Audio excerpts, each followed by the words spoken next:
Good morning, hockey fans, and welcome to the Monday version of Scoreboard, your morning report.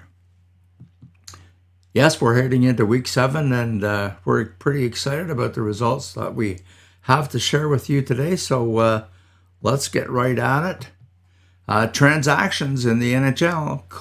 Coyotes recall forward Milos Kellinen and Bokund Aman from Tucson. The Bruins assigned forward Jacob Lacko to Providence. That's their American Hockey League affiliate. Maple Leafs recalled forward Alex Steeves from the Marlies.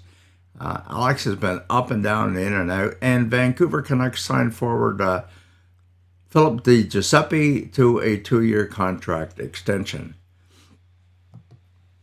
NHL scores from last night. Red Wings over the Bruins 5-3. Not many losses in this season for the Bruins. Pittsburgh 3-2 winners in OT over the Rangers. Jersey shut out Carolina 3-0. Las Vegas 5-3 winners over St. Louis. Winnipeg 3, Tampa Bay 2. Ottawa took it on the chin again. Not a very good Western swing. Calgary 5, Ottawa 1. They were never really in that game, I didn't think. Arizona 5, Minnesota 4 in OT. And another OT game, Nashville Predators 5-4 over Anaheim. Tonight, Sabres are in Toronto. A big game for both teams because, Tampa Bay is pulled within 4 points of the Leafs. And the Sabres are still thinking they may have a shot at that playoff spot. Colorado at Montreal and Dallas at Seattle. So that's your NHL action for tonight. NHL, oh yeah. We got these guys. We've got the who's hot and, not who's not, but who's hot. Look at this, Connor McDavid still up there. What a hockey player, Mitch Marner's pulled up to second. These are their scoring for the last 10 games. So Marner's up there with 18 points in the last 10 games. Look a little further down the list. Max Domi's adjusting to life in Dallas. Nylander is still hanging in. And Claude Giroux rounds out the top 15 in the last 10 games. I guess that takes care of the NHL. In the queue, Sunday night, Halifax 6, Moncton 4. Ex-Brockville Brave Evan Boucher scored another goal. That was his 25th of the season. Not bad. That's 2 years in a row he's had 25 goals in the queue. Just excellent for Evan Boucher. Could you imagine what the Braves would be like if they still had Evan Boucher? Meanwhile, Peterborough Petes are hanging on. Guess what? Gavin White's ex-team, Hamilton Bulldogs, has now pulled ahead of the Petes, but I think the Petes have 2 games in hand. And the Petes do play Tuesday at home with Mississauga there. Lots of Wednesday games there. Petes aren't in any of those Wednesday games, though. Out in BC, Salmon Arm 3-2 winners over Wenatchee. That's Ryan Gillespie's team, by the way, out there. Hockey East rounding up, this sort of rounds up most of the regular NCAA hockey. Providence, Cody Mons, 2-1 winners over Northeastern. Okay, and what you've all been waiting for, CCHL scores from the last part of the weekend. On Saturday, Ottawa Junior Sens 6-2 winners over Nepean. And Sunday, big game we were eyeing, overtime shootout. Renfrew came out on top 2-1 over Rockland. Serious implications there. Smith Falls 7-1 winners over Nepean. Hawkesbury lost to Navan 6-3. We didn't mind that loss there. Cornwall, although they outshot Pembroke, I think 2-1 in that game.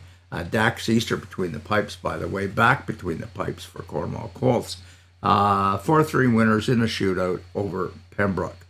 And the big one that we were all at last night here in Brockville, Brockville 3, Kempville 1.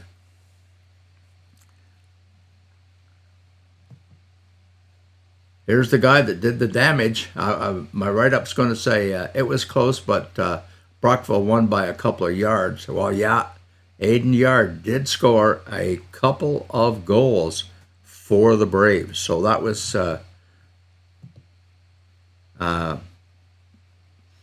big for him. That's for sure.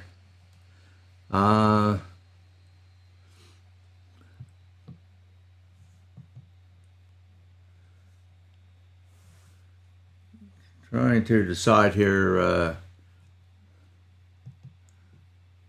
what's happening. Aiden Yard not only scored a pair of goals, but he seems to be taking over the broadcast here. I've got to... oh, yes, I know what's happening here. Let's do this. Let's get rid of WJP off the screen. Okay, so what are the implications of all of those games? Well, Smith Falls is now unreachable at first place in the Robinson division. But look at this, Brockville Braves in second in the division. But of course, those divisions, I don't know why we still have them. Those divisions don't mean much, but that puts Brockville in fourth spot. With only 2 games left, they have 66 points. Renfrew right behind them with 65. Carleton Place 1 point behind that with 64.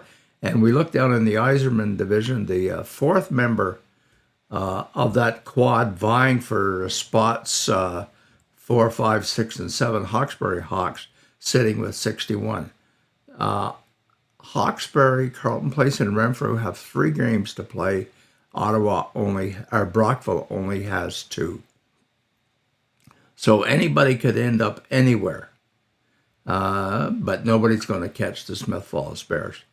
The other big race, and that's for that 8th and final playoff spot. Yesterday, Kempville could have sealed the deal, but Phil Rondina came through once again, came in, second game in a row, had a shutout going for 50-plus minutes, plus he had a shutout the previous game.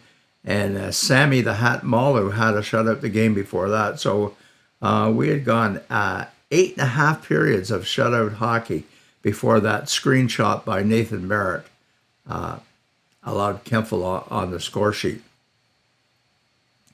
So Kempville sitting with 56. They've got 2 games left. 1 point behind them, Cornwall with 55. They have 1 game left. And still within reach because they have 3 games left, sitting at 52, Rockland Nationals.